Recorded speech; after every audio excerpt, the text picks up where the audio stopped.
Hello, everyone. Once again, praise the Lord.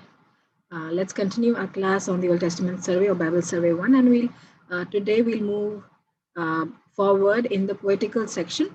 In the last class, we had seen an introductory part of the Hebrew poetry and wisdom literature and about Job. Okay, and now we are going to talk about Psalms and Proverbs. So let's begin our class. Let me start sharing the screen. Okay, so this is the lesson 14 that we are talking about today, which is about the survey of the books of Psalms and the book of Proverbs. Okay, so let's begin. Uh, let's see the introductory part, what we are going to study today. So we are going to study today the book of Psalms and the book of Proverbs. So we know that both of the books fall into the section of the poetry or poetical books or HPWL section, as I told you in the last class, Hebrew poetry and wisdom literature. Okay, the Psalms is a poetical book with many wisdom psalms in it. So we can see that Psalm, we all know that it is a song, it is a book of songs, it is a book of poetry, and it has a lot of songs on based on various kind of topics and emotions and of various incidences and stories. So we can see that Psalms is a poetical book, as we all know, and it has many wisdom psalms in it. Though it is not itself a wisdom book, a book of wisdom, but it has many psalms, wisdom psalms in it. Okay, and Proverbs that we're going to see today, it is a wisdom book in a poetical form. Okay, so there is a kind of connection between both, as we can see, as both of them are in the poetical section. So Psalms it's a poetical book with many wisdom psalms in it, and Proverbs is a wisdom book of wisdom in poetical form. Okay, so both were almost written during the reigns of King David and Solomon. So most of the things or most of the proverbs that we have in the book of Proverbs and most of the Psalms that we read and we follow and we meditate on almost every day, we can see that those were basically written in the monarchical period. Majorly, it was written in the Davidic and the Solomon's rulership or reign period of reign. Okay. So let's enter into the book of Psalms without wasting much time. So Psalms, we can say that Psalms express a whole range of human feelings and experiences from depression to exuberant joy. So we have to firstly understand that Psalms being a book of poetry, it is very much different from any other kind of literature or prose. Okay, what is poetry? We have to understand what is poetry first. Poetry is an expression, a human expression. So in poetry, basically, we use very less words and express a wider amount of emotions or wider amount of things in it. So we see that when we write prose, we can use many words to write a prose or a literature thing. But when we come to poetry, poets basically use very subtle, very deep words.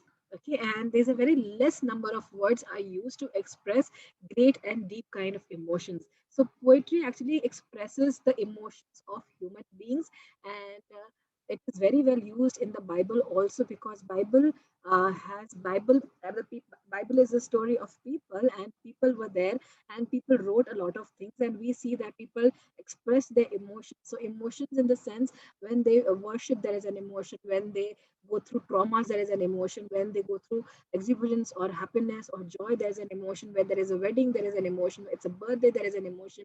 When they face defeat from any war, there is an emotion. When a person is convicted of their sin, there is an emotion. And when we see when a person fails failure, that is an emotion. Achievement is an emotion, we can see. And there are a lot of emotions that we face and that we also face and feel today. So we see that poetry is the best way in which a human can express his or her emotions. So Psalms is something like that. Psalms is that kind of a book where we see that a human has been expressing a vast kind of emotions and experiences and feelings, from a depression to exuberant joy, that we can see. From depression means the most lowest moment of our lives. Exuberant joy means the highest peaks of our life emotionally.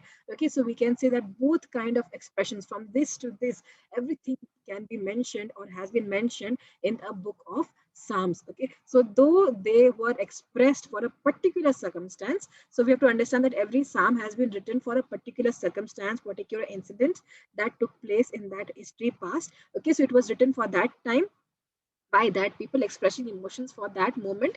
Okay, and then yet it is timeless, it is most read and well read book and most loved part of the bibles. So I know many of my friends, they love to read psalms. Okay, many of my friends love to read psalms, though I am not a very big fan of psalms in biblical books, but I like stories more.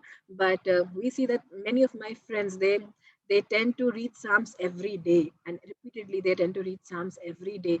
And most when I was growing up in my youth age, also when I came into faith and I came across many people who were with me in the journey and had just entered into the life of faith and just stepped in, I saw that many told them to read psalms, and actually it became a habit for them and they still read psalms. Okay, so psalms is the best book that they always find in the bible, and they revert back to psalms for every emotion and every feeling and everything.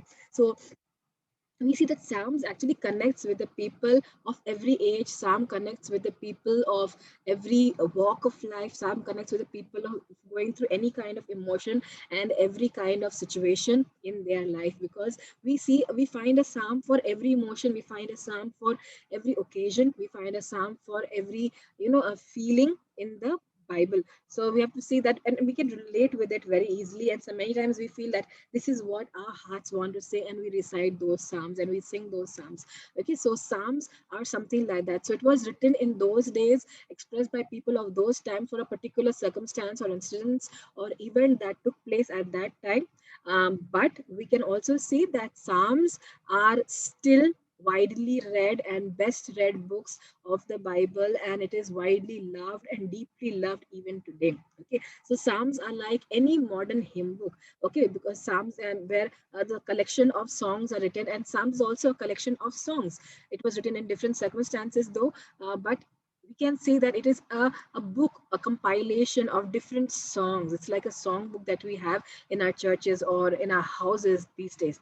Okay, so we can see that the manuscripts that were found in Qumran. Okay, I have spoken about the Dead Sea Scrolls. Okay, so there were caves around the Dead Sea.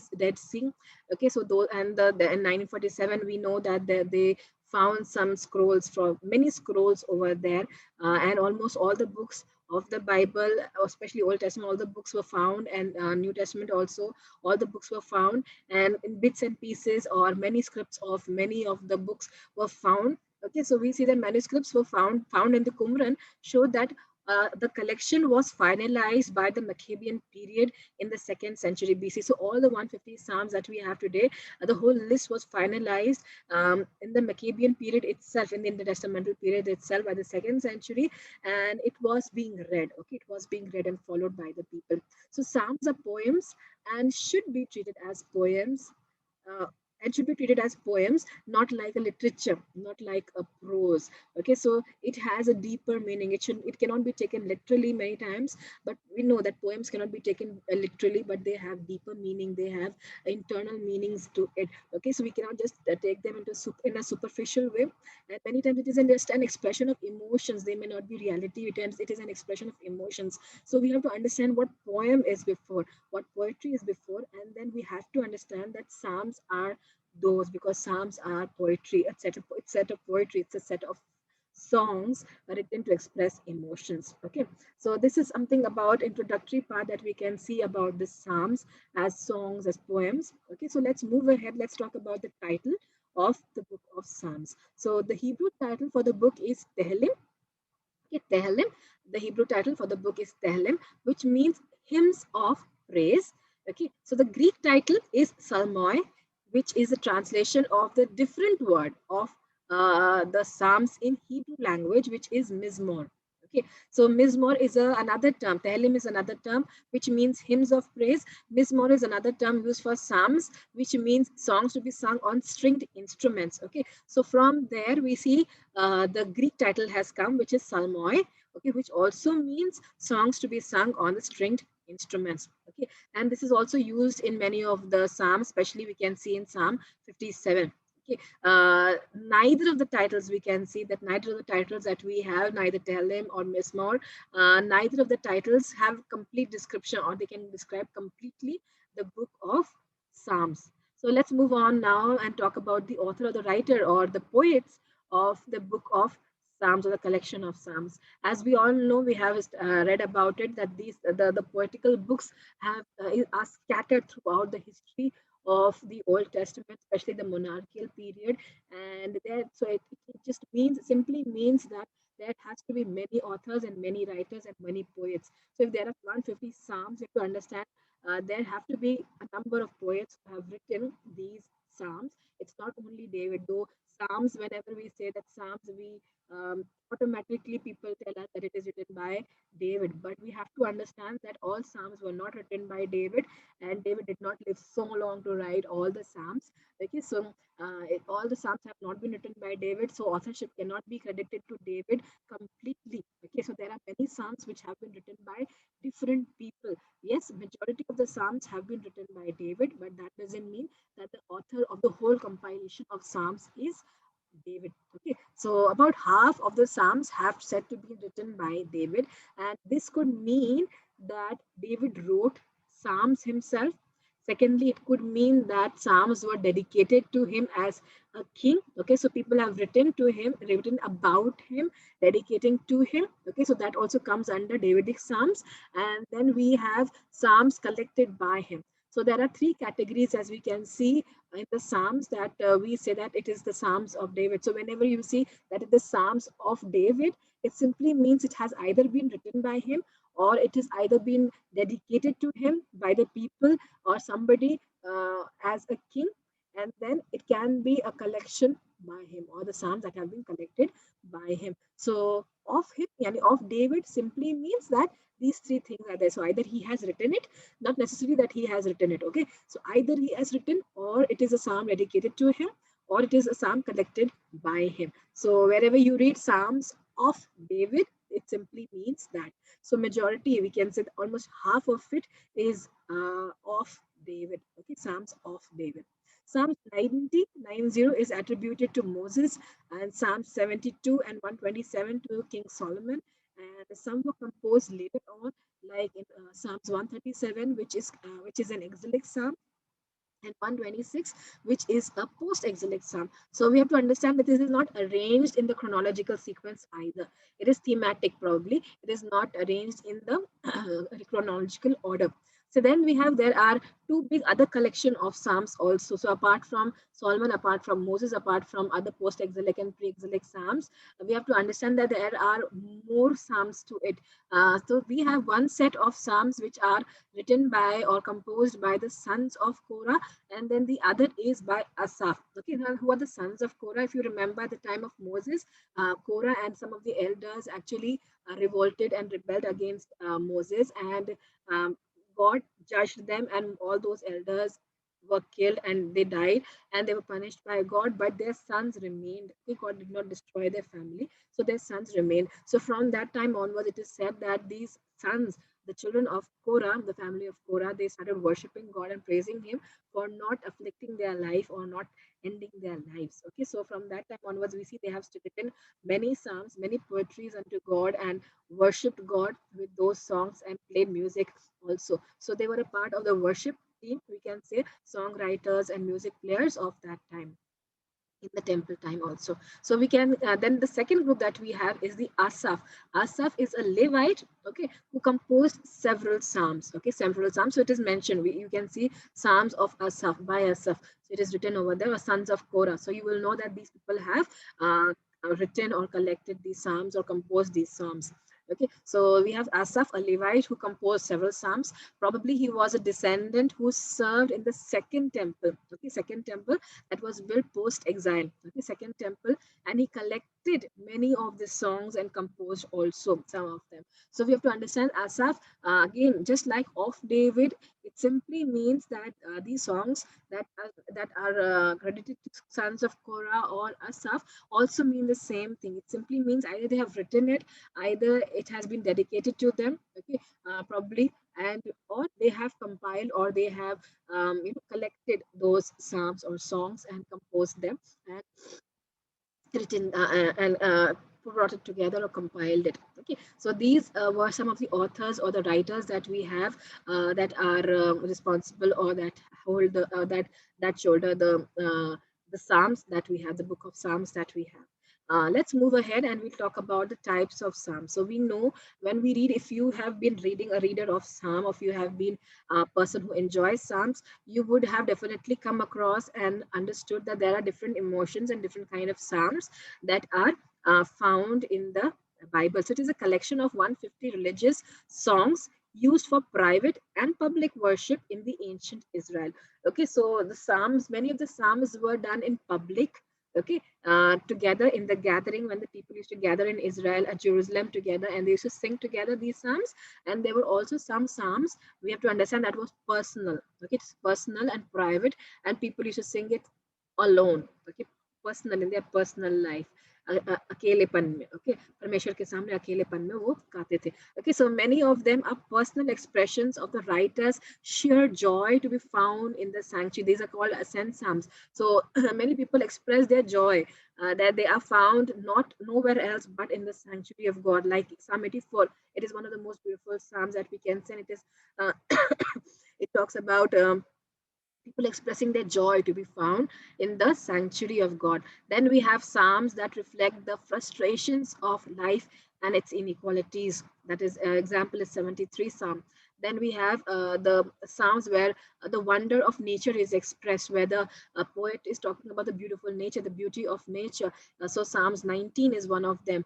Then we have psalms some that talk about the anguish caused by the grievous sins, like people are when they sin and they are very crushed by that sin and the grief that comes up because of it, like Psalm 51, and they want to be cleansed. Okay, so that is the kind of psalm also that we read, and many other psalms are there of many emotions portraying different from for different aspects of our daily lives. So we can see there are personal expressions of psalms also. So these psalms basically were not done in public. These psalms were done personally unto God. People used to just meditate and cry using these psalms and singing these psalms in, depending on depending on the situation they are found in.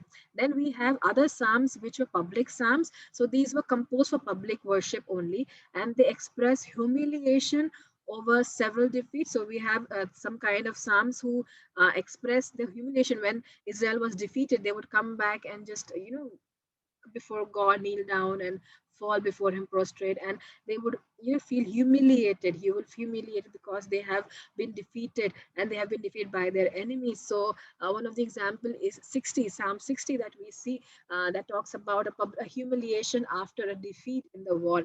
Then we have celebration of victory. Psalms that talk about celebration when they won the battle. So Psalm 124 is one example of that. Then we have gratitude towards God for His graciousness in His history. So they remember the olden things. They remember that God has been good to them. God protected them. God delivered them. How He brought them out of Egypt. How He provided everything for them. So all the gracious acts of God were reminded in public, and they thanked God and they expressed their gratitude towards God. So one of those psalms is 136. Then we have psalms that were sung at the time of enthronement of the king for the celebration or the enthronement of the king. So example is 20. One of the examples is Psalm 20. So there are other also corporate psalms where we see that there is responses were needed, like it was sung in responsive manner. Just we have responsive reading of the psalms, in the same way we had responsive singing of the psalms also. So one part would be sung by the leader, the other parts would be sung by the other people. So it was done like that also, and every psalm was sung. So you have to understand that we just read the psalms, but in those days they used to sing the scriptures also. So they used to sing all the psalms. These were not read, they were sung. So गाते थे, पढ़ते नहीं थे. आज हम पढ़ते हैं, but उस समय लोग गाते थे. So they used to sing these psalms, and it was beautiful. If you ever get a chance, go to YouTube and just check out some worship videos or psalm readings of the Jewish people. It's beautiful. It's really beautiful the way they sing in the Hebrew language. Sounds so beautiful. Okay, without even any instrument also, if they don't use any instrument, it's so musical and it's so beautiful when they sing those psalms. Okay, so the psalms are often grouped in terms of common themes or purposes or a author. Okay, so when the psalms are grouped, we can say that it is actually it is divided into many parts, as you will see just now. So they were basically grouped on the basis of common theme, where the common theme, suppose a theme of victory or theme of enthroning. Okay, so we can see common themes and they are collected together and put together. And then we can also see there are purposes according to which the psalms have been put together. And then we also see there are common authors when accordingly they have been put together. So there are several categories of psalms that we can see, like the praise psalm, which is very descriptive and declarative. So in praise psalm, people will describe what all God has done and they will declare those things aloud in singing manner. Then there will be lament psalms. It can be like individual lament or it can be communal also. That means alone a person can be singing, and we can say it is in the whole community that they sing together. And then there are instrument psalms also. So these are several categories that we can see. Then there are more categories that we can see on based on the literary forms.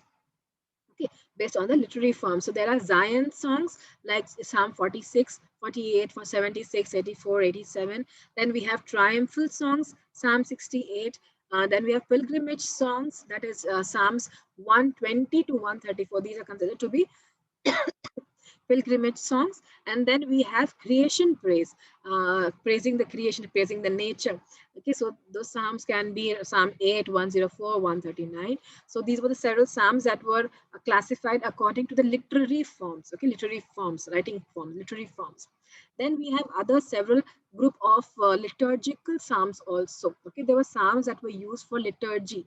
Liturgy, we know there's a pattern in the service, and accordingly they sing those psalms and read those things. Okay, so there's a liturgical use of psalms also, which was commonly used. So they were called, one of the kind is called Hallel psalms. Okay, Hallel, Hallel, Hallelujah. Okay, Hallel, Hallel psalms. So these are significant part of praise. Okay, praise of the Lord. So when there are when they are praising, so they use these Hallel psalms. So Hallel psalms are very common and was used basically every time in every service or every meeting that they used to have, every gathering that they used to have. So there are three kinds of Hallel psalms that we have. So one is Egyptian Hallel, then we have Great Hallel.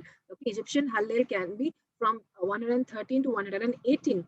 And the Great Hallel we can see can be from 120 to 136 or 135 to 136 or Psalms 136 also. Okay, so most of these Psalms, that is Egyptian Hallel or the Great Hallel, they were mostly the pilgrimage songs. Okay, they used to sing while they were pilgrimaging or they were journeying towards the Jerusalem temple. Okay, so when they were going towards that, it is called Hallel. Egyptian or Great Hallel songs were used at that time.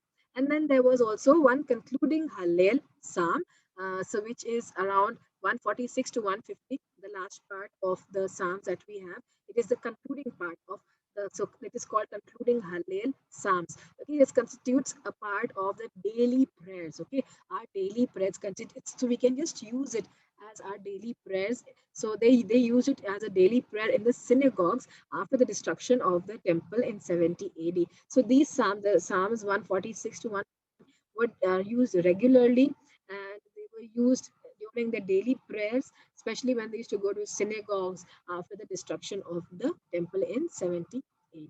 Okay, so let's move ahead and let's see the formally how the books are divided. So just now we just saw the kind of themes and the groups that the psalms can be divided into or they are classified into. Now we are going to see some formal grouping of the psalm, how basically the psalter is divided. Psalter means the psalms only, so it is divided into 5 books. Okay, so the our Bible, the psalms that we have in our Bible, it is divided into 5 sections. Okay, 5 books or 5 parts it is divided into. Okay, so let's see what are those 5 sections or 5 books. The first book, that is book 1, is the songs of deliverance. So Psalms 1 to Psalms 41 are the songs of deliverance. Then we have the second book, the book 2, it is about divine judgment, the theme of divine judgment. So it is from Psalms 42 to 72. Okay, so 42 to 72 are divine judgment psalms. Then we have book 3, that is national hymns of Judah. Okay, they used to sing this as when they used to gather together mainly. So national hymns of Judah from 73 to 89. Then we have the book 4, the fourth part, that is the overruling kingdom, the overruling kingdom, Psalm 90 to 106. Then we have the last part, that is the fifth part, that is the anthems of praise and thanksgiving, which is from 107 to 150. So this was the way the Psalter was divided into 5 books, and it is still like that in our Bible. So we have these kind of 5 divisions, and it is placed accordingly. Then we have a literary classification. Okay, literary classification. Now, literary classification, we have to understand the style of writing. Okay, the style of writing. So, literally, we can say according to the literary classification, there again are 5 sections of the Psalms. Okay, 5 types of Psalms that we can say. So, first is the hymns of praise. So, where people praised God's character and His deeds. Okay, so people used to come together, or personally also they can praise God's character and His deeds. So these are called hymns of praise. So the examples are Psalms 8, 19, 20. Then we have community laments where people used to come together and lament for something that has happened to the nation. So probably due to a national disaster that has occurred. So examples are 44 and 74. Then we have individual laments where people used to personally express their problems to God, and they used to lament over that. So verse chapter 3, 7, 13, 25, 51. Then we have the royal psalms that is sung on special occasions of the reigning king. So when there is something important happening in the reigning king, or a new reigning king is established, then they should sing these psalms. So it is Psalms 2, 18, 20, and 45. Then we have individual thanksgiving. That means individually people used to give thanks to God. So those psalms are about the blessings that individuals have received. So it is Psalms 30, 32, 34. Okay, so all these psalms, we can say that all these express different kind of emotions and are used in different kind of situations. Okay, now let's move ahead and let's see the types of Hebrew parallelism. So, as I previously expressed in the last class before doing the Job part, I told that the Hebrew poetry is very rich and it uses a lot of different kinds of parallelisms and different kind of writing pattern that we can see. Okay, so here we are just going to just go over through and take one example of each. Okay, so we have, as you can see in the chart, there are, I have mentioned it, there are types, there are characteristics, and there is examples. So types, we have many, so we are going to see all those, and we're just going to go through. I would request all of you to read it in your Bible and try to understand that. We would just be going through right now, and there are many examples of it. So we will be doing it deeply when it we come to Hebrew poetry and wisdom literature. But this is just a survey portion, so we are going to just go over it or have an overview of it. Okay, so we'll just see the types, characteristics, and examples of these Hebrew parallelisms. The first type is synonymous. Okay, synonymous simply means repetition of the same thought. Okay, so where the psalms, we can say, so we have different kinds of synonyms, also synonymous uh, parallelisms also, that is identical, similar, incomplete, continued. Okay, so we'll just see what is happening over here. So in synonymous, we can see identical. Okay, so the first thing that we have to see, the synonymous simply means repetition of the same thought. So one line will be something and the same thought will be repeated in the next line. Okay, so the thought will be repeated. That is what the main aspect of the synonymous psalms are. Okay, so identical psalms, and what do we see in identical psalms? So each element is synonymous. So everything that is mentioned will have a repetition. Okay, so we can see in Psalm 24 verse 1, the earth is the Lord's and fullness thereof. Okay, the world and those who dwell in it. So both the lines mean the same thing, that the earth is the Lord's and fullness of it means the whole world is God's and everything that dwells in it is God's. So it is repeated. The first line is there and the second line repeats the thought. So each element repeats the same thought, that everything belongs to God. Then we have similar psalms. Similar psalms means that each element is similar. Okay, it is same type. It is similar. Okay, so Psalms 19 verse 2. Day to day pours out speech, night to night reveals knowledge. Okay, so it is similar. It is similar. We have to see that both things are similar again. So day to day This happens night to night. It's a daily thing that is happening. Okay. Then we have to understand that incomplete synonymous psalms. The second element of previous line is repeated. Okay. So the first line says a particular idea and it has been repeated in the second line also. So it's not in the similar words, but in different words. So the heart is deceitful above all things and desperately sick. Who can understand it? Okay. So no one can understand because the heart is deceitful. Deceitful things we cannot understand. So that's what the idea is here. Jeremiah 17, verse 9. Then we have continued synonymous psalms. So in here, second element is repeated and built upon. Okay. So we will see in Psalms 24, verse 5, he will receive blessings from the Lord and the righteous from God of his righteousness from God of his salvation. So to receive, see who will receive? He will receive basically whoever believes in God. Okay, he will receive blessings from God. He will receive righteousness from God and his salvation also. So he's building upon that thought of receiving things from God. Then we have the second kind of parallelism, that is antithetic, that is opposite. Anti means opposite. Okay, antithetic. So we have to understand that this is a parallelism by contrast. So by the use of opposites. So Psalm 1:6 we can say, for the Lord knows the way of the righteous. Okay, so this is about Lord knowing the way of the righteous, but the way of the wicked will perish. Okay, so the wicked here in the second line and the righteous here in the first line. Then we have the third type, that is synthetic, okay, parallelism. Synthetic parallelism is building on a particular thought. So first line will mention a thought and the second line and onwards will start building upon that thought. So the first kind in synthetic psalms is completion. So completion may we can see that it completes a thought. The first line will say something and the second line will complete its thought. So as for me, I have set my king. Where? On Zion, on my holy hill. Okay, so that is a thought that is being completed. So comparison, next is comparison. It draws analogy.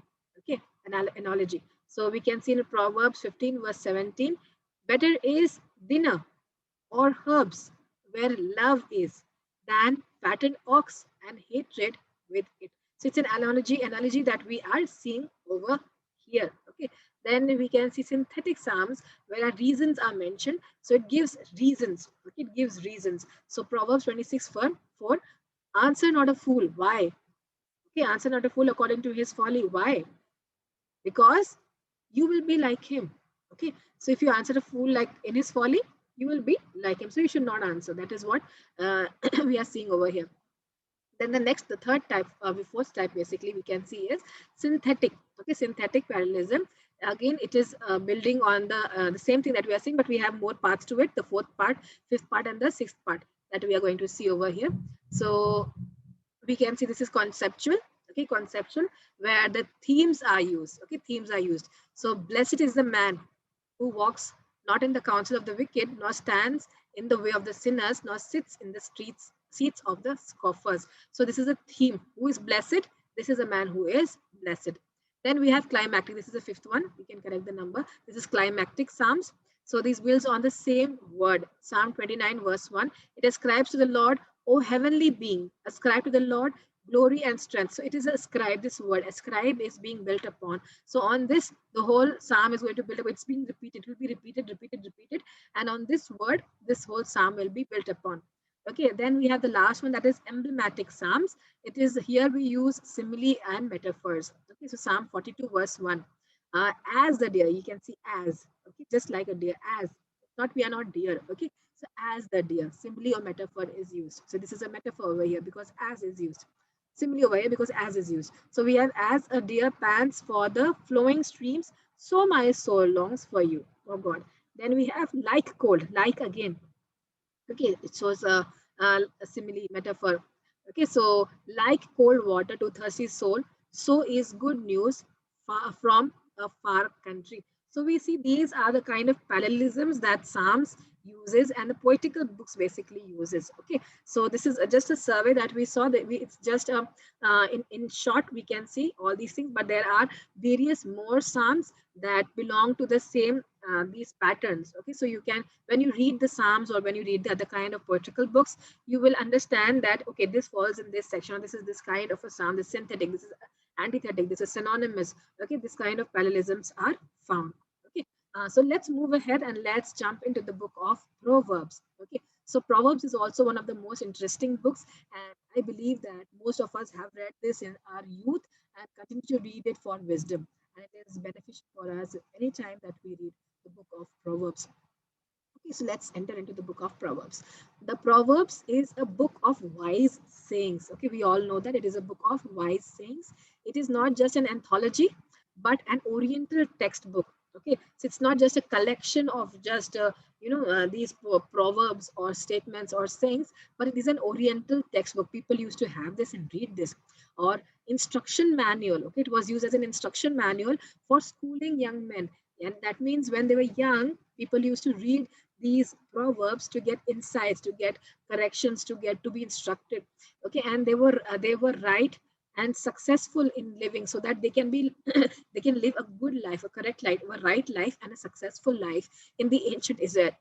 So we have to understand that the book of Proverbs, basically, though they have been many of the proverbs have been repeated throughout the book, but we see it was used in that time among the Israelites to mentor the young men, mentor the young people, to give them wisdom, to make them lead a right life, a successful life in those days. So it was a book of wisdom, full of wisdom, granting wisdom to the people as they grew up.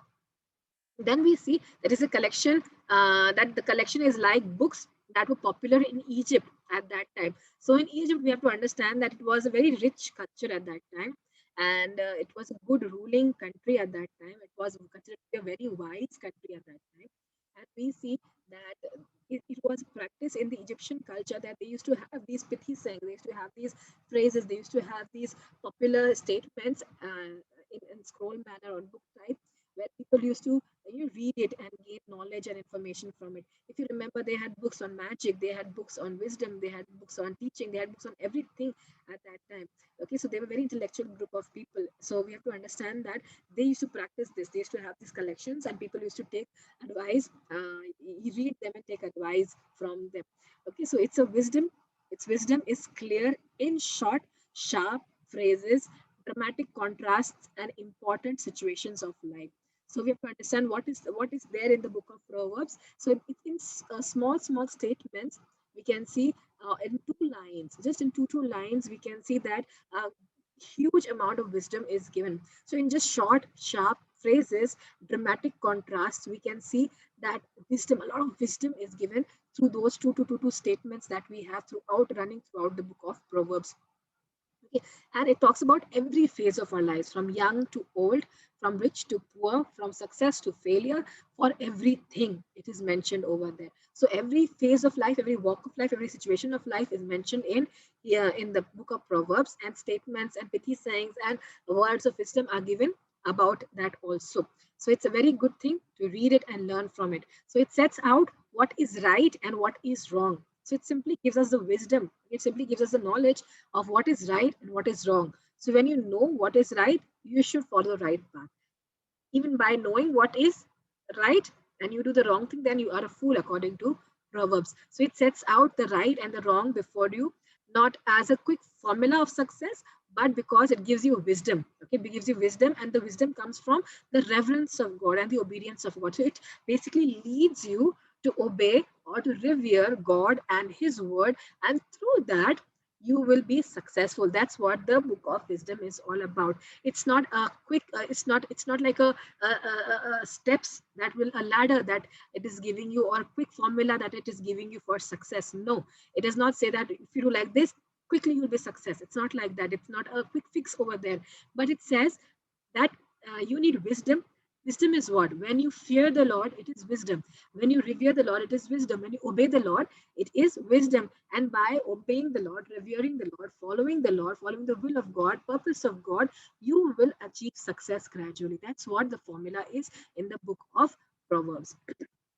So, what is the theme of the book? The theme of the book is the fear of the Lord is the beginning of knowledge. Chapter 1 verse 7. Okay, Proverbs 1 verse 7.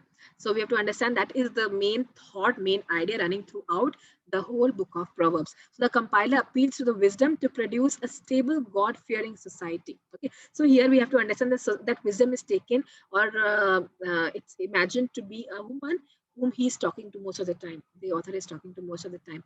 Okay, so we have to understand that, and then we have to understand the theme. The main theme is that you have to fear the Lord, and that will become the knowledge and the wisdom in you, and that's how you will be successful. That is the theme of the book. Then we have the title. About the title, so the title is Mashal. The title of the book is Mashal. Okay, Mashal, which mean different things upon translation. Okay, so Mashal does not mean just one thing, but it means different things upon its translation. So it can be called a taunt song. Okay, taunt song. Then it can be called a byword. It can be called a discourse. It can be called an allegory. It can be called a moral maxim. Okay, moral proverb, or it can be called a proverb. Okay, so there are different meanings associated with mashal word. So there is no proper conclusion what it basically means, but this all is said to be the meaning of mashal, the word mashal, which is the title of the book in Hebrew language. Okay, so its root meaning is comparison. So when we come to its root meaning, that is very important to find out in the Hebrew language. What is the root of the word? So the root of the word means comparison. Okay, comparison, tulna karna, comparison. So by putting two statements parallel, okay, by putting two things parallel to each other, either antithesis or thesis. Okay, that's what it is said.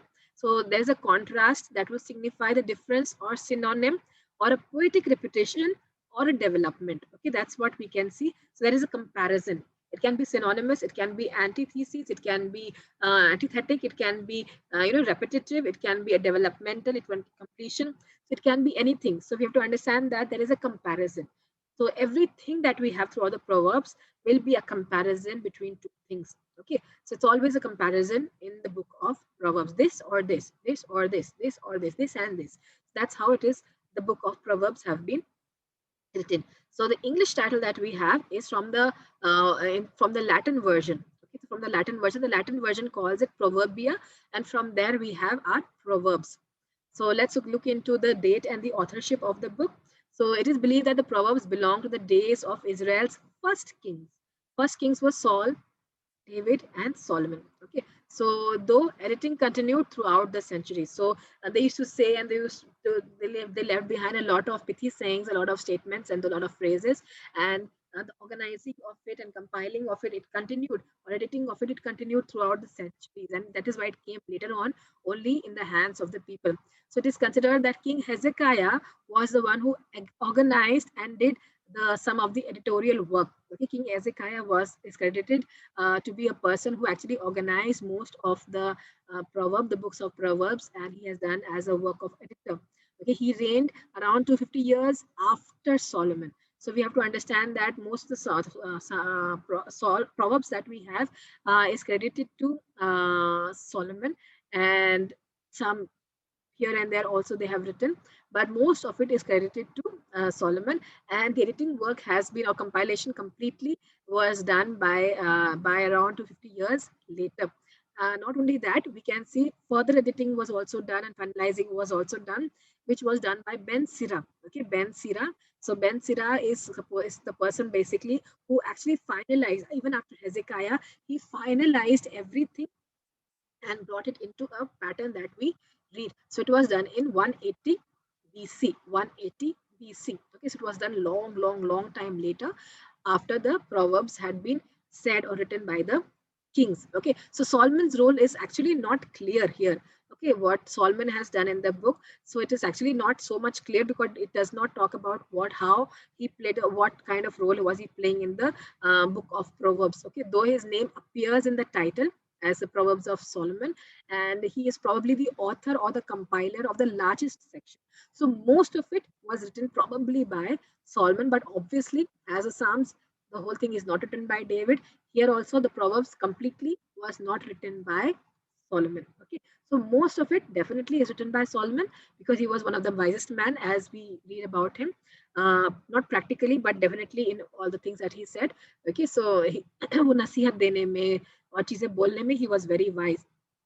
Okay, so most of it we can say was compiled by Solomon. Okay, so let's move towards the end of the survey of the book of Proverbs also. So we have the outline of the book.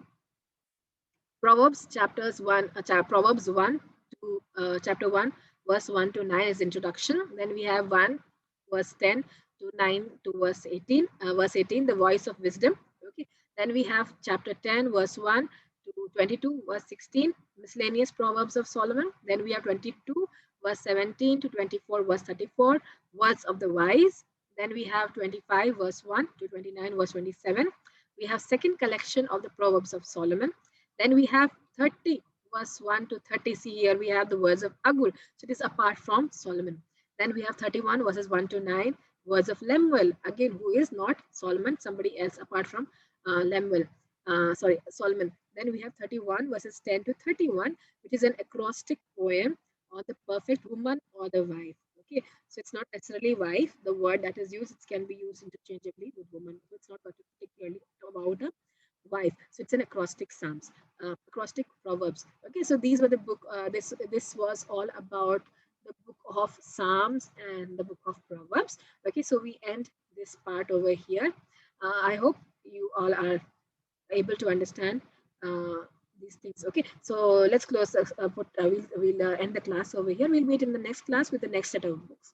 Thank you. Have a good day.